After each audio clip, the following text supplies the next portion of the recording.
તિલક કરી આશીર્વાદ અપાયા।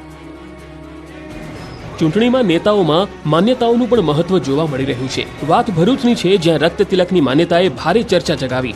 ભરૂચના ઇન્ડી ગઠબંધનના આપના ઉમેદવાર ચૈતર વસાવાને ભૃગુ ઋષિના વંશજે રક્ત તિલક કરી વિજયના આશીર્વાદ આપ્યા। ભાર્ગવ બ્રાહ્મણ હેમલ વીણેએ રક્ત તિલક કર્યું અને જીતના આશીર્વાદ પણ આપ્યા। પરંતુ વાત અહીં જ અટકતી નથી। રક્ત તિલક કરનાર હેમલ વીણેનો દાવો છે કે 35 વર્ષ અગાઉ તેમણે ભાજપના ઉમેદવારને રક્ત તિલક કર્યું હતું અને તે બાદ તે ઉમેદવાર 3 ટર્મ સુધી જીતતા રહ્યા હતા। હેમલભાઈએ વર્ષ 1989માં બિપિનભાઈને આ જ રીતે રક્ત તિલક કર્યું હતું। હવે હેમલભાઈએ ચૈતર વસાવાને રક્ત તિલક કર્યું છે। હાલમાં રક્ત તિલકની આ માન્યતા ભરૂચમાં ભારે ચર્ચાનું કેન્દ્ર બની છે। જો કે આ માન્યતા કેટલી સાચી પડે છે એ તો 4 જૂને જ ખ્યાલ આવી જશે।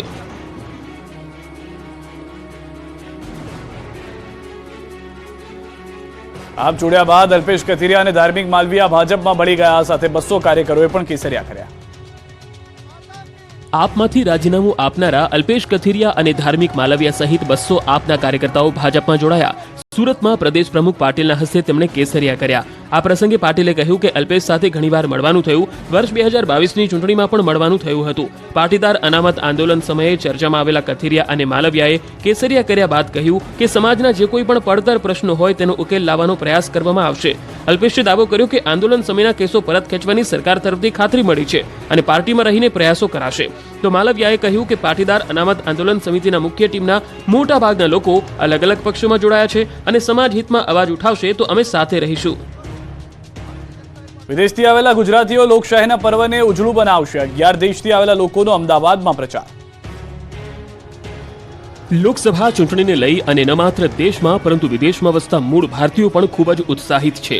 અમદાવાદમાં વિદેશથી આવેલા ગુજરાતીઓ ભાજપના સમર્થનમાં આવ્યા। 11 દેશ અને 7 રાજ્યના લોકો અમદાવાદ આવ્યા। આ તમામ લોકો ભાજપના ચૂંટણી પ્રચારમાં જોડાયા છે। અમદાવાદથી સુરત સુધી કાર રેલી સાથે પ્રચાર કરશે।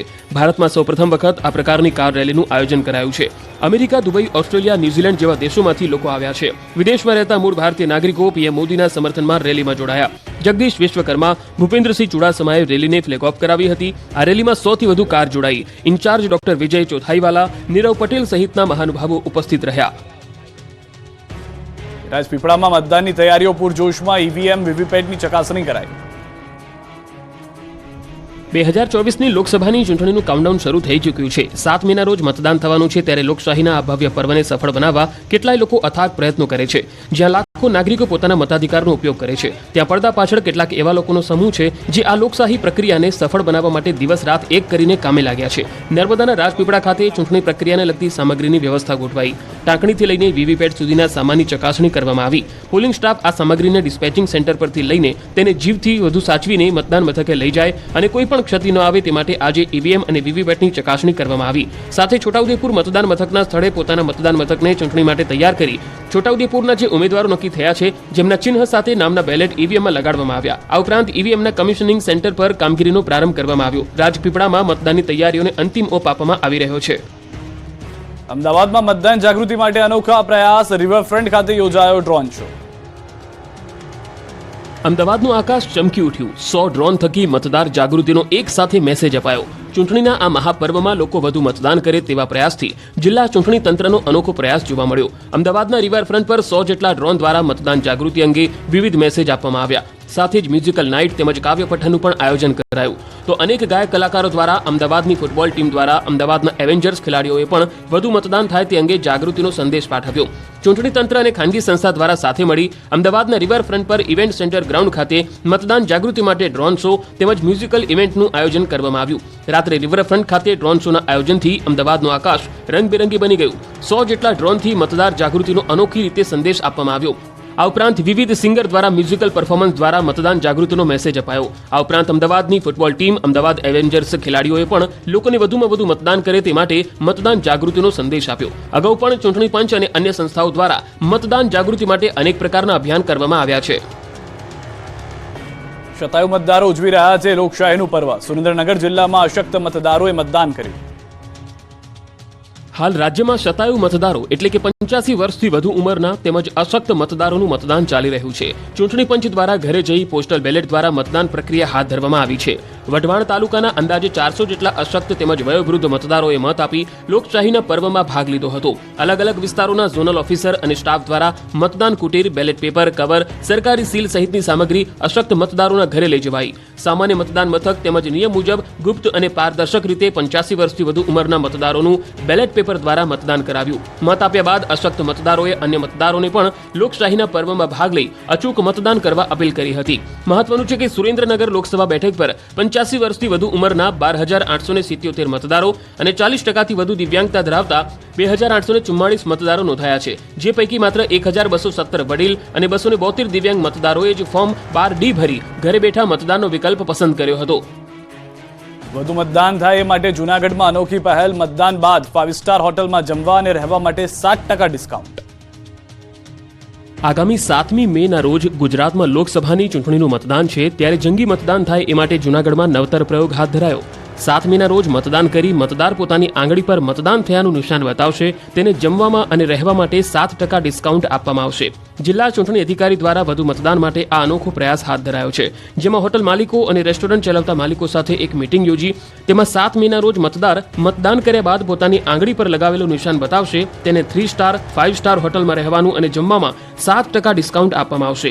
આ ઉપરાંત રેસ્ટોરન્ટમાં પણ જમવામાં 7% ડિસ્કાઉન્ટ આપવામાં આવશે. અંદાજિત 35થી વધુ હોટલો અને રેસ્ટોરન્ટ આ અભિયાનમાં જોડાયા છે.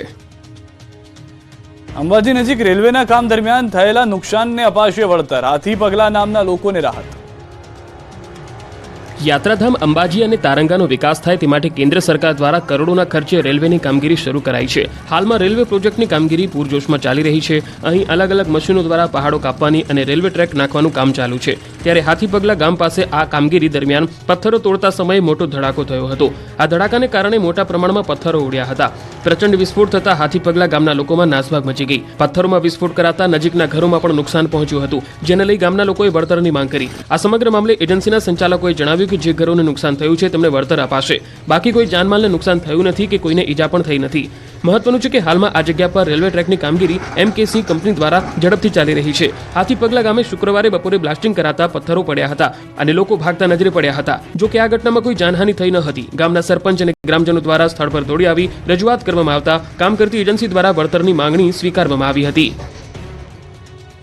ચોર ટોળકીના 2 સાગરીતો પકડાયા અને 9 ચોરીનો ભેદ ઉકેલાયો. અમદાવાદ ગ્રામ્ય પોલીસને સફળતા મળી. આરોપીઓ ચોરીની ગાડીમાં જ ગુજરાતમાં આવતા અને પોલીસની પકડમાં ન આવે તે માટે નંબર પ્લેટ બદલી દેતા અલગ પ્રકારની જ મોડસ ઓપરેન્ડી સાથે ચોરીને અંજામ આપતી ગેંગના 2 સાગરીતો પોલીસ પકડમાં આવી ગયા. અમદાવાદ ગ્રામ્ય પોલીસે કાર ચોરી કરતી ગેંગના 2 આરોપીની ધરપકડ કરી. આરોપીઓની ગેંગ રાજસ્થાનથી માત્ર ચોરી કરવા ગુજરાત આવતા અને ચોરી કર્યા બાદ પરત રાજસ્થાન જતા રહેતા. ઉપરાંત ચોરી કરેલી કારને ડ્રગ્સને હેરાફેરી માટે ઉપયોગ કરતા હતા, જેથી પોલીસ પકડથી દૂર રહેવા નંબર પ્લેટ બદલી નાખતા હતા. આરોપીઓ રાત્રે ખુલ્લી જગ્યામાં પાર્ક કરેલ કારની રેકી કરતા પોલીસે ઓમપ્રકાશ ખિલેરી અને માંગીલાલ ખિલેરી નામના 2 આરોપીઓની ધરપકડ કરી છે. જે બંને આરોપીઓ મૂળ રાજસ્થાનના રહેવાસી છે, જ્યારે રસુલ ખાન અને સુરેશ સારન નામના 2 આરોપીઓ વોન્ટેડ છે. પોલીસે આરોપી પાસેથી સ્કોર્પિયો, સ્વિફ્ટ કાર અને 2 મોબાઈલ કબજે કર્યા છે. આ સાથે જ વડોદરા, કલોલ અને સાણંદ સહિત અલગ અલગ વિસ્તારોમાં કરેલ 9 ચોરીના ગુનાનો ભેદ પણ ઉકેલી નાખ્યો છે.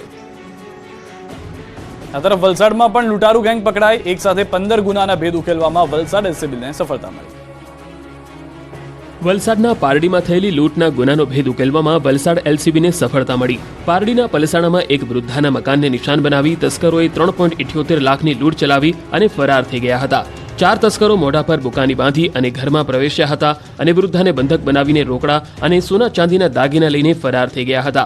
આ મામલે પોલીસે તપાસ તેજ કરી, જેમાં વાપીના કરવડ ગામે સરપંચના ઘરે થયેલી લૂંટના આરોપી માસ્ટર માઇન્ડ બાબુ પટેલની પૂછપરછમાં આ ગુનાનો ભેદ ઉકેલાયો હતો. આરોપી બાબુ પટેલના રિમાન્ડ દરમિયાન ઝડપાયેલ દાહોદ ગેંગની મોડસ ઓપરેન્ડીની તપાસ દરમિયાન પલસાણાની ચોરીનો ભેદ ઉકેલાઈ ગયો. પલસાણાની લૂંટના મામલે વલસાડ લોકલ ક્રાઇમ બ્રાન્ચે 6 જેટલા આરોપીઓને ઝડપી પાડ્યા. મહત્વનું છે કે આ લૂંટારૂ ગેંગે સમગ્ર દક્ષિણ ગુજરાતમાં હાહાકાર મચાવ્યો હતો. જો કે કુખ્યાત ગેંગ ઝડપાતા જ પોલીસે એક ઝાટકે 15 ગુનાનો ભેદ ઉકેલી નાખ્યો.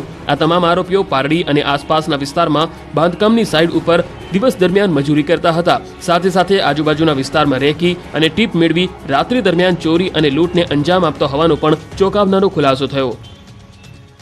પરિવાર ધાર્મિક પ્રસંગમાં ગયો અને તસ્કરો તાળા તોડી લાખો રૂપિયા ઉઠાવી ગયા. દ્વારકાના ભાંડવડ તાલુકાના સઈ દિવળિયા ગામે તસ્કરો ત્રાટક્યા. તસ્કરોએ ખેડૂતના બંધ મકાનને નિશાન બનાવ્યું અને લાખોની મત્તા ઉઠાવીને રફુચક્કર થઈ ગયા. ખેડૂત પરિવાર ધાર્મિક પ્રસંગમાં ગયો અને મોકો જોઈને પાછળથી બંધ મકાનમાં તસ્કરો ત્રાટક્યા. સહી દેવળિયા ગામના વાડી વિસ્તારમાં તસ્કરોને ખબર પડી કે એક પરિવાર બહાર ગયો છે, ત્યારે તકનો લાભ લઈને ખેડૂતના બંધ મકાનને નિશાન બનાવ્યું અને 3,80,000ની ચોરી કરી ચોર પલાયન થઈ ગયા. તસ્કરોએ કબાટમાં રાખેલ જરૂરી દસ્તાવેજો સહિતના મુદ્દામાલને પણ ન છોડ્યો. ચોરીની આ ઘટના અંગે ભાણવડ પોલીસે ડોગ સ્ક્વોડ અને ફિંગરપ્રિન્ટ એક્સપર્ટની મદદ આરોપીને પકડી પાડવા ચક્રો ગતિમાન કર્યા. ખોટી ઓળખ આપી જ્વેલર્સમાંથી ઘરેણાં ખરીદ્યા અને લાખોનો ચેક બાઉન્સ થયો. નવસારીના ખેરગામની ઘટના. વલસાડ ડેપ્યુટી કલેક્ટરની ખોટી ઓળખ આપી જ્વેલર્સમાં મહિલાએ સોનાના દાગીનાની ખરીદી કરી અને છેતરપિંડી કરી હોવાનું સામે આવ્યું. નવસારીના ખેરગામના શ્રી જલારામ જ્વેલર્સમાં મહિલા આરોપીએ પોતાની ડેપ્યુટી કલેક્ટર તરીકેની ઓળખ આપી હતી. જ્વેલર્સમાંથી 2 સોનાના મંગલસૂત્ર, સોનાની ચેન, હાથનું લૂઝ સહિતની દાગીનાની ખરીદી કરી. મહિલાએ દાગીનાની ખરીદી 6,63,750નો ચેક આપ્યો. જ્વેલર્સ સંચાલકે ચેક વટાવવા જતા ચેક બાઉન્સ થતા છેતરપિંડી થઈ હોવાનું જણાયું. આ મામલે ખેરગામ પોલીસ મથકમાં ફરિયાદ નોંધાવી હતી. આરોપી મહિલાએ અગાઉ પણ સુરતમાં ડેપ્યુટી કલેક્ટર તરીકે ઓળખ આપી હતી. હાલ આ મહિલા સુરત પોલીસની કસ્ટડીમાં હોવાથી ટ્રાન્સફર વોરંટથી ખેરગામ પોલીસ કબજો મેળવશે. ઓનલાઈન ગેમિંગના રવાડે ચડ્યા હોય તો સાવધાન રહેજો. લોકેશનના આધારે 4 શખ્સ પોલીસ સકંજામાં. ઓનલાઈન ગેમિંગના રવાડે ચડેલા લોકો માટે લાલબત્તી સમાન કિસ્સો સામે આવ્યો છે. નોઈડાથી ઓનલાઈન ગેમિંગના નાણાં લેવા માટે છેક સુરત આવેલા